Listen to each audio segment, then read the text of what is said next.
নমস্কার বন্ধুরা, আমরা এখন যাচ্ছি ইউক্রেন কার্কিভ থেকে আসা ত্রিপুরা স্টুডেন্ট দীপান দেবনাথের বাড়িতে।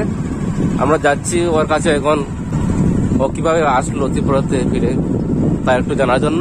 আপনারা সবাই পাশে থাকবেন বন্ধুরা।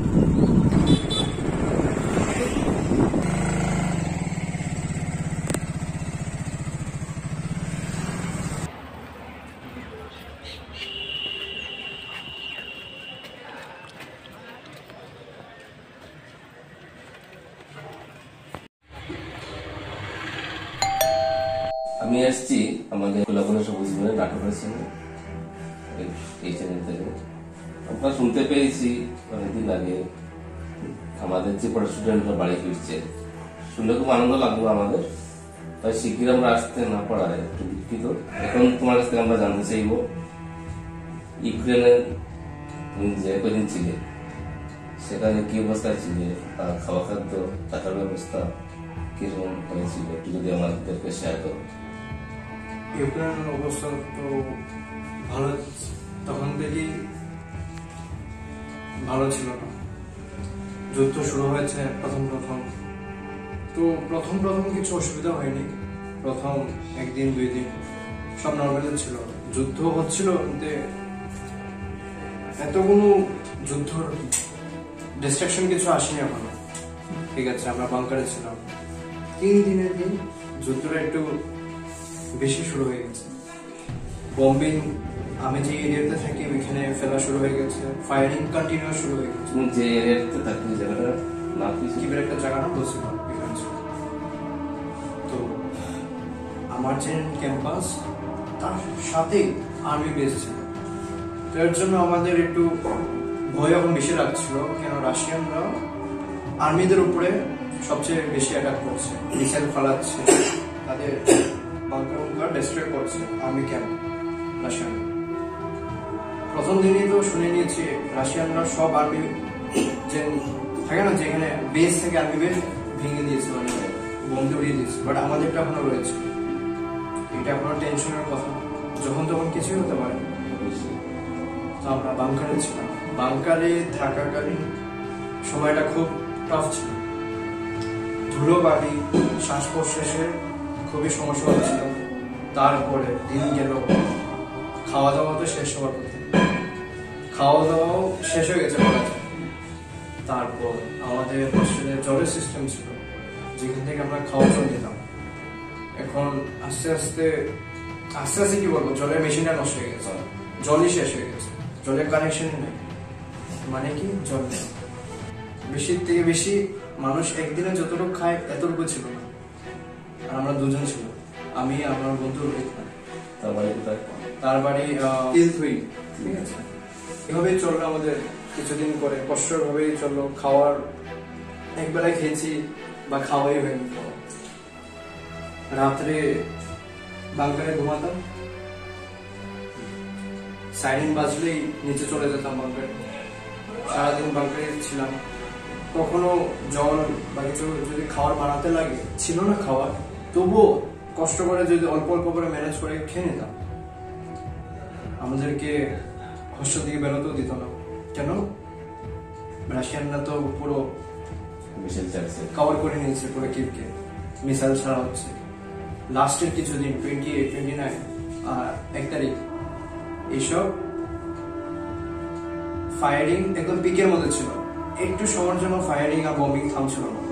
আমি নিজের চোখে অনেক মিসাইল দেখেছি, আকাশ থেকে জেট প্লেন দিয়ে নামছে। ঠিক আছে, অনেক অ্যাপার্টমেন্ট ডিস্ট্রয় হয়েছে। ডিস্ট্রয় হওয়া দেখিনি, মিসাইল পড়েছে, এটা নিজের চোখে দেখেছি।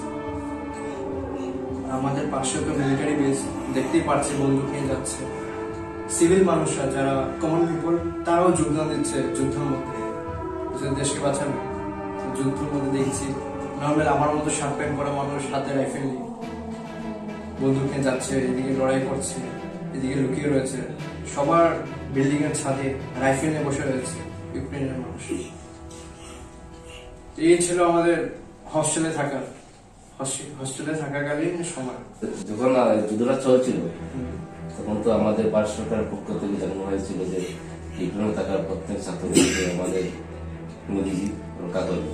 তবে তোমরা এই সেই খবরটা শুনতে পেতে? আমরা প্রথম কথা ওইখানে ইন্টারনেটের বাংকারের নিচে ছিলাম, তো ইন্টারনেট ছিলই না আমাদের কাছে। কষ্ট করে উপরে এসে মা বাবাদের সাথে একটু কথা বলতাম, আবার চলে যেতাম। আমরা ইন্ডিয়ান এমবেসিদেরকে অনেক কল করেছি, ওইখানে ইউক্রেনের ইন্ডিয়ান এমবেসি অনেক কল, মানে অনেক কল, প্রতি মিনিট চেষ্টা করছে কল করে, বাট কোনো সাহায্য পাওয়া যায় না। খাওয়া শেষ হয়ে যাচ্ছে, আমরা রিকোয়েস্ট করেছি তাদেরকে, স্যার কিন্তু খাওয়া শেষ হয়ে যাচ্ছে, তো কিছু হেল্প করেন, আমাদেরকে এখান থেকে নিয়ে যান, ঠিক আছে, কোনো সেফ জায়গা। তারা বললো করা যাবে না। কেন? ইন্ডিয়ান এমবেসির এখানে আরো স্টুডেন্ট আছে, তারা নিজেই সামলাতে পারছে না, তো আমাদেরকে বললো পারবে না। সুজা মুখে বলেছে, আমি নিজে কল করেছি, নিজে আমাকে বলেছে হেল্প করতে পারবে না, তোমাদের নিজের রিক্সেই যদি বেরোতে চাও তাহলে বেরো, নাহলে থাকো, ঠিক আছে। এটা ইন্ডিয়ান এমবেসিরা বলেছে আমাদেরকে, ইউক্রেনের ইন্ডিয়ান এমবেসি। এখন কি করা যায়? স্টুডেন্টরা, কিছু স্টুডেন্ট নিজের রিক্সে গাড়ি করে বেরোচ্ছে, ঠিক আছে, নিজের রিক্সে, ইন্ডিয়ান ফ্ল্যাগ নিয়ে নিজের রিক্সে বেরোচ্ছে। ইন্ডিয়ান স্টুডেন্টদের সাথে সাথে পাকিস্তান কিংবা বাংলাদেশ বা তুর্কি, এদের এই দেশগুলোর ছাত্রদেরকেও নাকি ইন্ডিয়ান ফ্ল্যাগের মাধ্যমে, হ্যাঁ এটা আমিও কিছুদিনের নিউজে দেখলাম। তোমরা যখন কিপ থেকে এয়ারপোর্ট পর্যন্ত এসেছিলে তখন কি সমস্যা হয়েছে? সবচেয়ে মুশকিল এটা হচ্ছে কিপ থেকে বেরোনো।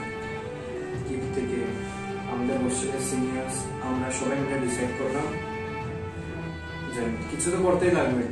আর ইন্ডিয়ান গভর্নমেন্ট সেদিনই অফিসিয়াল নিউজ পাঠিয়ে দিয়েছিল যে ইউক্রেন কি বলছি, কিপ থেকে বেরোতে লাগবে আজকের মধ্যে, এনি হাউ তোমাদের কিপ থেকে বেরোতে লাগবে। এখন করবোটা কি? না ইন্ডিয়ান এমবেসি হেল্প করছে, না কেউ কিছু ট্রান্সপোর্টেশন মিন আছে, করবো কে? সবাই ডিসাইড করলো, তাড়াহুড়ার মধ্যে সবকিছু হচ্ছে, কেউ ভাবার চিন্তা ওইটা নাই। ওই মোমেন্টে বাইরে ফায়ারিং হচ্ছে আর আমাদের ইন্টার হাতে নোটিস, করবোটা কি? আমরা সবাই স্টুডেন্ট, সিনিয়ররা, আমরা সবাই গ্রুপ বানিয়েছি 50 জনের স্টুডেন্ট। তো আমরা ডিসাইড হলো বেরোতে হবে। আর সঙ্গে এটাও বলেছে ইন্ডিয়ান গভর্নমেন্ট প্রোভাইড করছে ট্রেন, আমাদের ফ্রি ট্রেন ইন্ডিয়ান স্টুডেন্টের জন্য, ফ্রি অফ কস্ট, ঠিক আছে। ট্রেনের টাইম থাকে, টাইমও জানি আমরা, এখন ওই টাইমে তো যেতে লাগবে, তাহলেই ট্রেন পাবো না আজকের মধ্যে। আমরা বেরোলাম সবাই মিলে, ঠিক আছে। বেরোনোর সময় আমরা অপেক্ষা করছিলাম আমাদের বাকি বন্ধুদের আসার, ততক্ষণে ফায়ারিং এর স্টার্ট হয়েছে। তো মিলিটারিরা বলছে আমাদেরকে নিজের রুমে চলে যাও, নিজের হস্টেলে ঢুকে থাকে, এখন যাওয়া ইম্পসিবল, ঠিক আছে। বাট ট্রেন তো দাঁড়াবে না আমাদের জন্য, ঠিক আছে। তো সিনিয়ররা রিকোয়েস্ট করেছে তাদেরকে, স্যার আপনারা কিছু করেন, আমাদের যেতে লাগবে, ইমার্জেন্সি।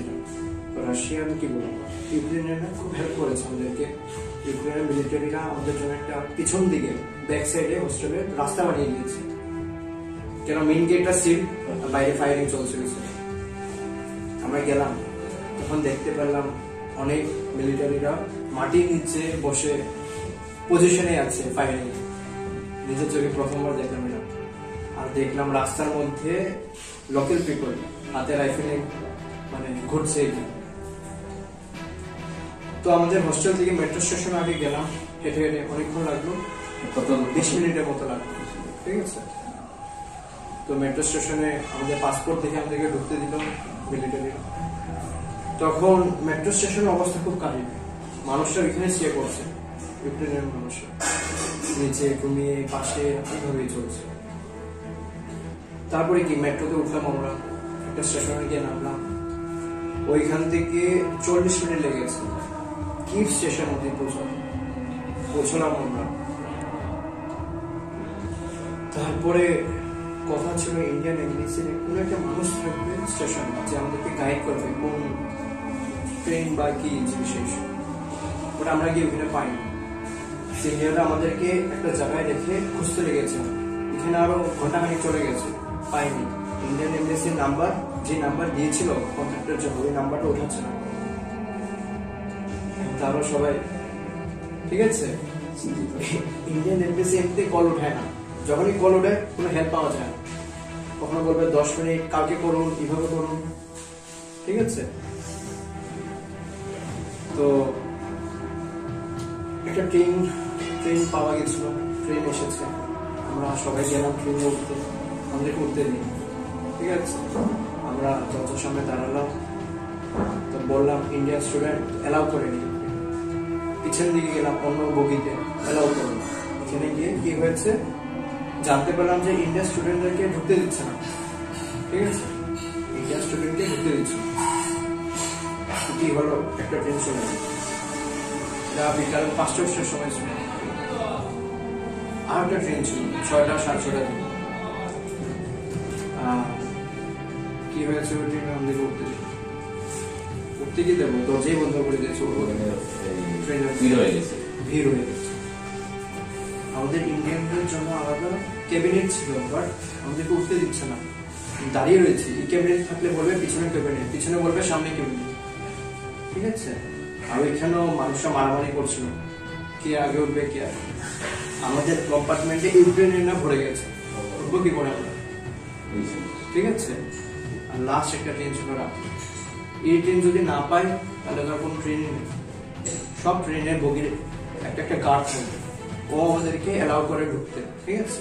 ভাবলাম ওকে যদি টাকা দিয়ে যদি অ্যালাউ করে আমাদেরকে, আমরা সবাই মিলে টাকা জমা, ঠিক আছে, টাকা জমা দিলাম, তবুও রাজি হলো।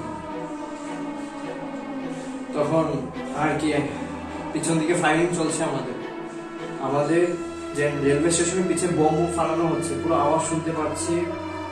আর যে হয় না ভাইব্রেশন, পুরো ফিল করতে পারছি, মানে এই জায়গাটা সেফ না, যখন তখন কিছু হতে পারে। তো আরো ভয়, আমাদের সাথে আরো মেয়ে দিদিরাও ছিল, সবাই ভয় পেয়ে গেছে। করবোটা কি, কারোর মাথা কাজ করছে, বেস্ট আইডিয়া আবার যাও ট্রেনের যে থাকে না খালি জায়গা, এখানে বসে কিছু ভাবি, দাঁড়িয়ে থেকে তো লাভ নেই, একটা তো কিছু ছাদ আছে থাকি তবু। তখন কিছুই খাওয়া হলো না, রাত 11টা বাজে, সবারই খিদা, জলও শেষ হয়ে যাচ্ছে। আমরা ডিসাইড করলাম বাস দিয়ে যদি কিপ থেকে বেরোনো যায়, বাস পাওয়া যাচ্ছে, সমস্যা বাস পাওয়া যাচ্ছে। তো আরো দেখা হলো, যাচাই করা, তখন একটা ট্রেনের এটা পাওয়া গেছে, ট্রেনের ডিটেল, জানেন কালকে সকাল 4:30টার সময় একটা ট্রেন আছে।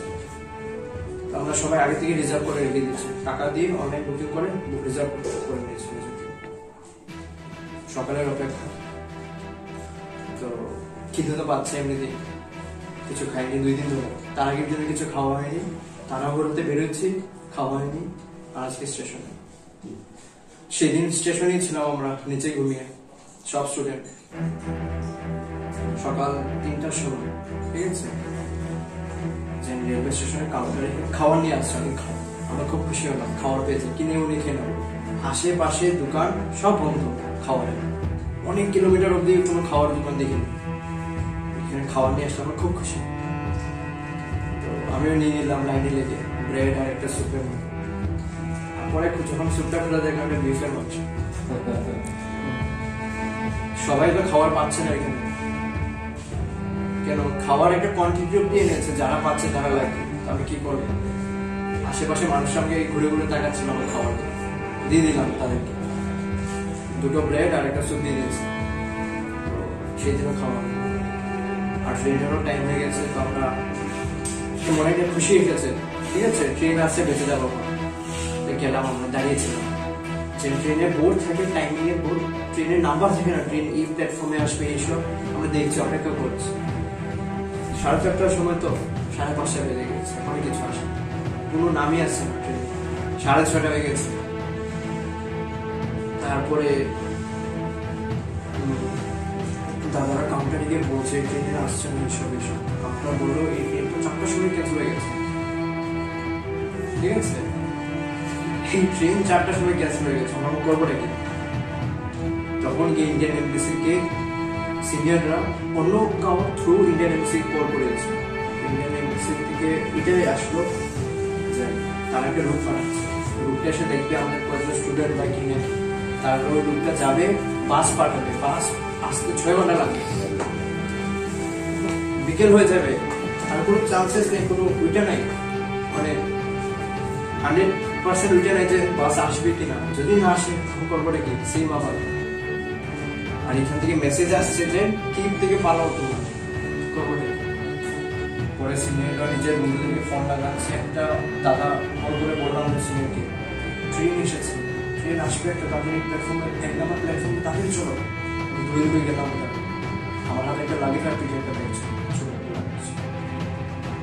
স্টেশনে দাঁড়িয়ে সবাই এখন তো ট্রেনে উঠতেই থাকবে। সিনিয়ররা বলছে এটা ছাড়া আমাদের হাতে কোনো উপায় নেই, ট্রেনটা মিস করলে মানে শেষ, তোমাদের জীবন তোমাদের হাতে, ট্রেনটা মিস করা যাবে না। এমনিতে ট্রেনে উঠতে দিচ্ছিল না আমাকে, এই ডিসিটা যদি মিস করি নিজেও মাইন্ডসেট ভেবে নিয়েছি কেউ আসলে মারামারি করে উঠে যাবো, উঠতে লাগবে না। স্টেশনটা হয়েছে এই স্টেশন, ট্রেনটা স্টেশনের আরো অনেক আগে থেকে দাঁড়িয়ে গেছে, আসছে না এদিকে, অনেকক্ষণ ধরে অপেক্ষা করছে, আসছে না কেন। পরের দিকে দেখলাম মানুষরা স্টেশন থেকে নেমে দৌড়াতে শুরু করেছে, ট্রেনের ট্রেক দিয়ে দৌড়ানো শুরু করেছে, উঠছে এখন তো মানুষরা চলে যাচ্ছে, তো আমরাও দৌড়াচ্ছি, কেউ পিছনে তাকাচ্ছে না, সবাই আগে ট্রেনে কেমনে উঠবে। আমি কুলে করে লাগেজটা নিয়ে নিয়েছি, কার ব্যথা পেয়েছে কে ব্যথা পেয়েছে কিছু দেখছি না, নিজের জীবন নিজের হাতে বাঁচতে লাগবে। আমাকে উঠতে দিচ্ছিল না, এখানে আটকে রেখেছিল মানুষরা, ঠিক আছে ভিড়ের জন্য, তবু উঠে গেলাম, জান বাঁচল, উঠে গেছে।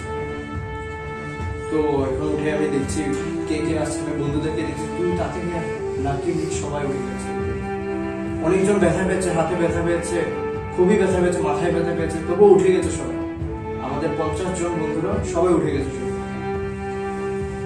অনেকজন উঠতে পারেনি, কাঁদছে, অনেকজনের পরিবারের অনেকজন সদস্য উঠতে পারেনি, কাঁদছে পিছনে, শুনতে পাচ্ছে কাদার আওয়াজ, ঠিক আছে কি করা যায়, সার্ভাইভাল। উঠে গেলাম আমরা, সবাই উঠে গেছে, ট্রেন শুরু করলো। ট্রেনটা গেল নবীভক্তি। ট্রেনের জার্নি 8 ঘন্টা ছিল, 8.5 ঘন্টা, খুব টাফ ছিল। দাঁড়িয়ে বসার সিটও পাইনি আমরা, 6.5 ঘন্টা পরে দাঁড়িয়ে যেতে লেগেছে। 1 ইঞ্চও মানে জায়গা নেই তুমি যেখানে নড়তে পারবে, এক জায়গায় স্টিল পুরো। যাও এটি সব গেছে, কষ্ট গেল, গিয়ে পৌঁছলাম নবীভক্তি। ইউক্রেন থেকে অনেক দূর, সেফ আছে এখন, ঠিক আছে, শান্তি হলো মনে। নবীভক্তি গিয়েও এত কিছু ওইটা হয়নি, ঠান্ডা ছিল, খাবার দিচ্ছিল, খুব খাবার দিচ্ছিল, ফ্রিতে মানুষের খাবার দিচ্ছিল। কি খাওয়ার পর বিফ, খাবারটা কি, ডিম ছিল আর একটু ব্রেড দিয়ে আর সবজি মিলিয়ে খেয়ে নিয়েছে। পেট ভরার জন্য যত পেয়েছে খেয়েছে, সবজি উঠছে, বিস্কিট ছিল অল্প, এইসব ছিল। যা হেভি খাবার, মাংস অংশ সব বিফের ছিল, বিফ পর্ক। তো এখানে সিনিয়ররা আমরা সবাই টাকা জমিয়ে বাসের অ্যারেঞ্জমেন্ট করলাম, ঠিক আছে। আমরা যাওয়ার ডিসাইডেড হলো পোল্যান্ড বর্ডার যাবো। তো ঠিক আছে, রাত্রে 1টার দিকে বাসে উঠলাম, পোল্যান্ড বর্ডারের জন্য রওনা দিলাম। ঠিক আছে, বর্ডারের 2 কিলোমিটার আগে আমাদেরকে নামালো, আমরা 2 কিলোমিটার হেঁটে গেলাম বর্ডারে গিয়ে পাসপোর্ট দেখালাম, ঢুকতে দিলাম। মানে কি এখন সেই পোল্যান্ডে এসে গেছে। পোল্যান্ডের বর্ডার ক্রস করে ইন্ডিয়ান এম্বাসির মানুষরা ছিল, আমাদের পিক করলো, গাড়িতে উঠালো, আমরা একটা হোটেলে গেলাম, খুব পেট ভরে খাবার খেয়েছি, খুব সুন্দর করে, খুব সুন্দর হোটেল, খুব সুন্দর খেলাম আমরা। তার মিডিলে কি শুধু হোটেলে যাওয়ার জন্য একটু দাঁড়াতে লাগলো, 1-1.5 ঘন্টা হোটেলে গেলাম। চেয়ার ছিল লম্বা একটা, মানে মিটিং থাকে না যেখানে মানুষের মিটিং করে, এইভাবে চেয়ারে বসেছিলাম। রুম পাইনি আমরা, হোটেলে এইভাবে পেয়েছি। খাবার দিয়েছে একদম খুব স্বাদ, হেলদি খাবার দিয়েছে, একদম পেট ভরে খাওয়া খেয়েছি সেদিন। মানে 3 দিনের মতো খাইনি কিছু, পেটে কিচ্ছু ঢুকেনি। 2 দিন খেয়েছি আমি, পেট ভরে খাওয়া খেয়েছি। এখন কি, এখন তো সেফ আমরা, ইন্ডিয়ান এম্বাসি এখন পুরো নিয়ে যাবে আমাদেরকে ফ্লাইটে করে, এইসব বলেছে। তো মধ্যে বাড়িতে চলে যাবে। তো আমি যেভাবে ইচ্ছা ব্যবস্থা করে সেই দিনেরই ফ্লাইট করে নিয়েছি, ফার্স্ট ফ্লাইটে ব্যবস্থা করে নিয়েছি, কথা বলা বলে। ঠিক আছে, কিছুক্ষণ পরে আমাদের ফ্লাইট ছিল, কার্গো ফ্লাইট দিয়ে নিয়ে গেছে আমাদের, এয়ারক্রাফট, বিশাল বড় ফ্লাইট। ওইখানে খাবার দিল, এখন তো একদম মজাতে খাবার পাচ্ছি, সবকিছু সাপোর্ট পাচ্ছি। দিল্লি আসলাম, ওইখানে আমাদেরকে ফুল দেওয়া হলো, আরো বাস্কেটও খাবার দেওয়া হলো। আমাদেরকে অনেক নিজেকে প্রাউড লাগছিল। এখন বড় বড় অফিসার আমাদেরকে অ্যানাউন্স করছিল, আমাদেরকে অনেক কথা বলছিল আমাদেরকে। প্রাউড ফিল করার ছিল, এত বড় কিছু করতে পেরেছি আমরা। তো তারপরে কি, এখান থেকে তো ত্রিপুরা গভর্নমেন্ট আমাদেরকে নিয়ে গেল ওই অব্দি ত্রিপুরা ভবন, ঠিক আছে, ত্রিপুরা স্টুডেন্টদের জন্য ফ্রি ট্রান্সপোর্ট ত্রিপুরা অব্দি। ওইখান থেকে এলাম ত্রিপুরা, কেন আমার মাও আর অপেক্ষা করতে পারছে না আমাকে দেখতে। তো সেদিন বাবা টিকিট করে আমাকে পাঠিয়ে দিয়েছে কলকাতা গিয়ে বলছি, কলকাতা গিয়ে এলাম, তারপর কলকাতা থেকে আগরতলা এসে, কেন ওইখানে যদি থাকতাম ত্রিপুরা গভর্নমেন্টের জন্য 2-3 দিন আরো লাগতো। আমার অপেক্ষা হচ্ছে, ঠিক আছে, আমারও অপেক্ষা হচ্ছে। হ্যাঁ, এলাম বাড়িতে। সেই জন্য আমরা বলতে পারি ইন্ডিয়া গভর্নমেন্ট আর সাথে সাথে আমাদের ত্রিপুরা গভর্নমেন্ট দুজনের একসাথে এই যে আমাদের ছাত্রদের উদ্ধার করার জন্য যে একটা মিশন গঙ্গা তৈরি করেছে, খুব ভালো লেগেছে সেটা শুনে। এবং আমাদের গর্ববোধ হচ্ছে আমাদের ভারতবর্ষ পাকিস্তানি পাশের প্রতিবেশী রাষ্ট্র বাংলাদেশ, তুর্কি, সেই সব রাষ্ট্রেরও ছাত্রদেরকে বিনা বিরোধ মনে নিয়ে যে আসছে, খুব ভালো লাগছে আমাদের সেই কথা শুনে। এবং গর্ববোধ হচ্ছে আমাদের ভারতবর্ষকে, যে ভারত মহান ভারতবর্ষ রবীন্দ্রনাথ যে লিখেছিলেন ভারত মহান, এটা আজ আমরা দেখতে পেলাম 2022 সালে ভারত মহান। অবশ্যই ভাগ্য বিধাতা বটে, ভারত মহান বটে। এখন যদি একটু সবাইকে ডাকো তাহলে আমরা একটু দর্শকদের সাথে পরিচয় দিই। হ্যাঁ, আমার বাবা, আমার মা, আমাদের এক মামা, দাদু, আর উনি হলেন দিদিমা।